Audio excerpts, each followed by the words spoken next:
Hey guys, how's it going? Got another DC Mcfarlane multiverse review here, and it is continuing the wave that was all on clearance at Walmart. So if it is in stock at your Walmart, chances are it's on clearance if you never had it. But today we're going to be reviewing the DC Mcfarlane multiverse Page Punchers Aqualad. So here's the box. You've seen this before. There you go. Here he is. But before we get into that, we'll take a look at the accessories. So he comes with the same comic book that everyone else does, just with his more unique covering there.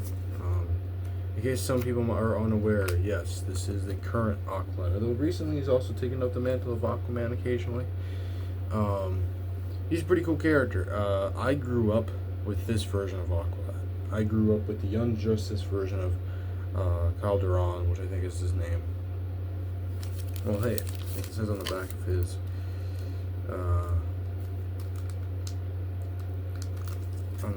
card here. Yeah, I did not open up the packaging for the accessory. So there we go. So you got the stand here. But yeah, so I grew up with this version of Aqualad. I am obviously very well aware of the other version. The other version is awesome as well. He goes by Tempest nowadays, in case anybody's wondering. But they've both been a part of the Titans. I think both of them have actually appeared in Young Justice. But I know him from the Young Justice cartoon, so this is very special to me. He has a very special place in my heart because it's one of the characters that I grew up with, and I loved him as a character. So yeah, here's his trading card, and on the back has a little bio that says real name Calderon, or adoptive, which is his adoptive name, but his other name is Jackson Hyde. Natural born leader and level-headed team player, Calderon was an Atlantean human hybrid who possesses the power to control and form water into solid constructs, pulled between not only the worlds of land and sea, but between those of good and evil itself. Calder, or Jackson Hyde, as he's known by his adoptive human parents, has striven to make sure his legacy does not define him. So yeah, his dad's Black Manta. So there you go. But yeah, so here he is. A couple other accessories. So he's got these swords. I am kind of too lazy to take them out, but we can take a look at them. They're obviously supposed to be little water swords here. It looks pretty neat. But that's not the only thing you can do. I don't know if this is how it is in the comics, but I mean, based on the card, it probably is. But in the show, he would not only use these to make swords, he would make hammers, he would make like giant, like, river, kind of water monsters and stuff like that. And he was a heck of a force to be, reckoned with. And it was just really awesome. But as you noticed, there's other handles here. So when he's actually holding them, you can take these handles out. And that way it looks like, he actually has them unsheathed. But I've had them in there just because, I didn't want to lose track of them or anything like that. But you can also have him holding those like as if he's like getting ready to power up. So usually, and again, I don't know if this is how the comics are, but in the show, these like lines along his arms, which I think were designed a little bit differently in the show, would light up as if like it was signaling that he was using his magic. So also his suit kind of varied in Young Justice. I remember him kind of having a reddish suit, and then he had a suit more like Aquaman's later on. And also his hair was wasn't bald, but it was shaved, and it was completely blonde. So, but either way, it's just awesome to have a character that very much was a big part of my childhood. This was a childhood hero of mine. So yeah, but anyways, that is all for accessories. So let's take a look at him. So it's pretty accurate to how he looks like in the comics. I know the light's a little dark and I don't have the best setup, so you can't see the face all that well.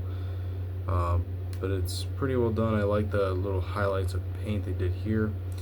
My favorite part, I don't know if you guys can tell, because like I said, it's kind of dark here. Can you guys tell? You can kind of tell, but all these little scales are actually sculpted. So, and all these black lines on the side are sculpted too, and you got the sculpted little backpack here holding the handles here with some blue kind of magic stuff, and you've got the Atlantis symbol there on the belt, and then it's got a clean but with some texturing pants, and you've got these little fins, and at the bottom of the feet he's got some orange there. On the arms he has some more scaling, and then he's got these blue lines here. So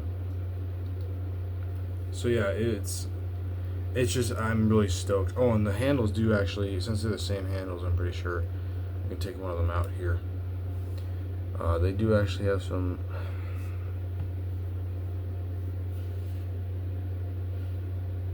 sculpt work, which you can barely see. So, but yeah, I'm just really stoked to have a childhood hero, even if obviously later on in life he wasn't like, you know, the top of the list, but you know, he's got a special place in my heart because I grew up watching his heroics. Of course, you guys probably have already figured out who became my favorite superhero because of Young Justice, or at least partly because of Young Justice, which is Nightwing. There were many other reasons why Grayson ended up becoming my favorite DC superhero. Of course, the main reason is he was the hero I could relate to the most. So yeah, you know, obviously if you're a Young Justice fan, I imagine you'd be pretty stoked to get this character. Obviously, it doesn't look exactly how we have him in Young Justice, but it's still a, you know, character to me, and super happy to have him on the shelf. And then of course, what I probably will end up using him for though is I will put him on the Titans, because he's been a part of the Titans, or Teen Titans, in the comics. It's interesting to me because Miss Martian was another character from Young Justice that I grew up with.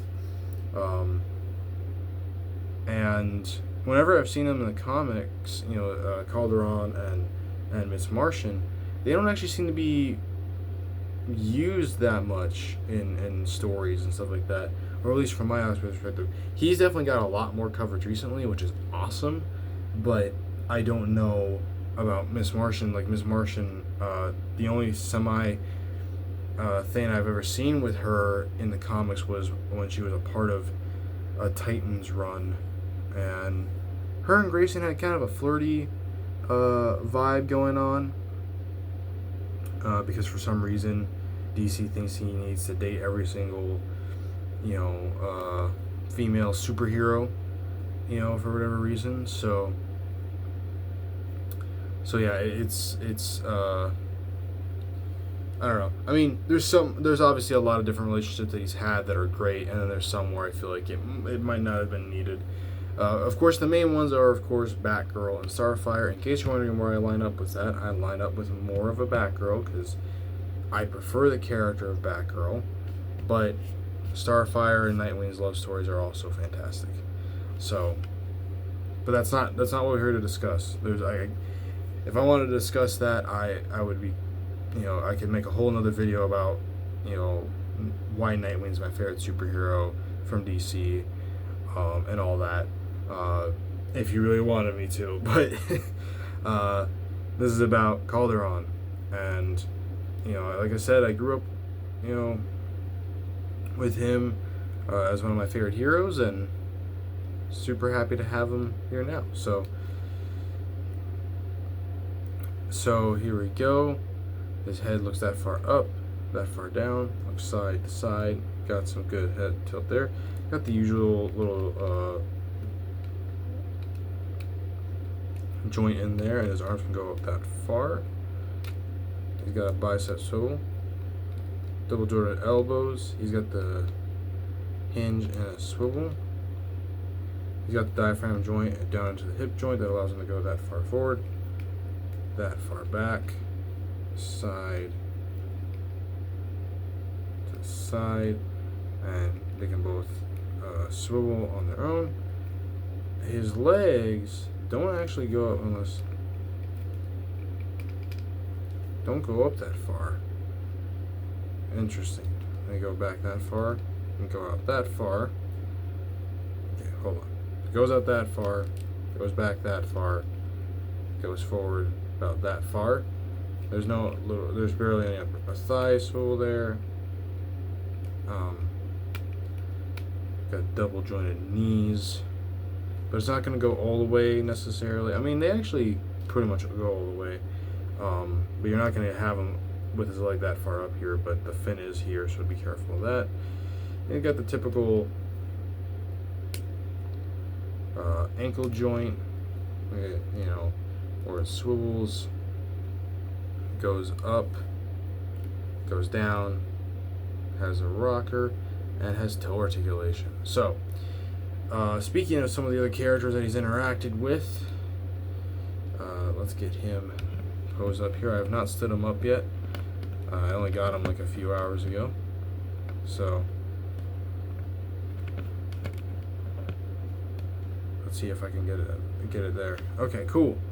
Cool. So, alright, so first we'll get him with his father,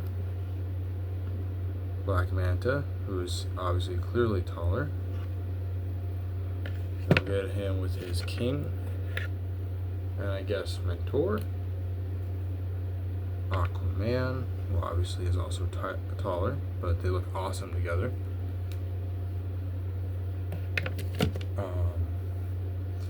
Then we have some more random heroes, but we've got Superman here.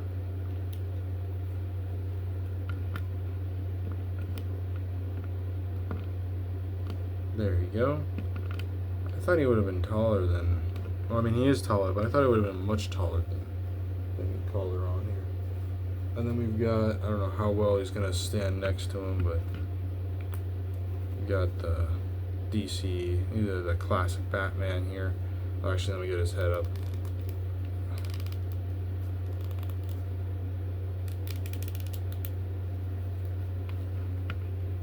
There you go. So he's definitely taller. And I do actually have Catwoman right here, so why not? We'll just... so she's actually more his height. She's actually fairly close in height to Aqualad here. So we'll get him compared to some Titans and other characters that he's interacted with. So here's Raven. They look awesome together. I think these two had a relationship at some point in the comics. Obviously, the main relationship for Raven is Beast Boy. But I think I saw a panel where, or a couple of panels where they were in a relationship. Correct me if I'm wrong. I haven't read a lot of like the Teen Titans run where like Damian Wayne is a part of the Teen Titans, like where there's the Teen Titans and Titans which are separated. I haven't read a lot of the Teen Titans run of that era, which is fairly recent, honestly. So I'm not sure. Correct me if I'm wrong on that, if you've read that. Then we've got the DC Essentials Batgirl here. Now you may be asking yourself, Daniel, why do you keep continuing to use the DC Essentials Batgirl? Partly because she works really well in scale with my Nightwing, and partially because the other ones have been really tall, and I just like this version of Batgirl, and I think she still works. So her leg is a little outward though, so if I did this, yeah, she's a little closer in height. So this is probably one of my favorite looks, if not my favorite look for Batgirl. Of course, my favorite look might be the old black suit, but... and then here he is next to the leader of the Titans and my favorite DC superhero, Nightwing. And they look awesome together. And then I guess on a side note, I can throw in one non-related action figure. So we'll just compare them to a Marvel Legend. So this is a Marvel Legend Retro Iceman, so obviously much shorter because they're in different scales. Who knew? Of course, if you took a picture the right way or whatever, you could get away with them interacting. But I will say that as someone who obviously enjoys the idea of a crossover between Marvel and DC, it's kind of sad that like our main DC line and our main Marvel line that's within a $20-$25 price range are not in the same scale. But for someone like Superman, that works because Superman is supposed to be bigger than a lot of other characters. But someone like Nightwing or Batman don't necessarily have to be. So, but anyways, if you enjoyed this review, like, share, and subscribe. And yeah, I guess on a random side note, I'm really loving the Tom Taylor Nightwing run. And he actually makes the Batgirl and Nightwing relationship really nice. It makes it really nice. I hope that, like, from going forward, Nightwing doesn't get thrown around so much. I know this is a really weird side note, but it is something I've thought about a lot, and I hope that when they finally get to him in the movies that they don't make him bounce around. I hope they either have him find some way to where he has a relationship with Starfire and Batgirl at different points. Maybe a couple others. There's like a few others that I think are worth it, but outside of that, they need to not like throw him around so much, in my personal opinion. Luckily, they seem to have stopped doing that for a little bit here in the comics, so hopefully it stays that way. Not that I don't enjoy some of the other ones, but come on now. There's a lot of female superheroes that he's dated. I mean, Huntress, both Huntresses, I think.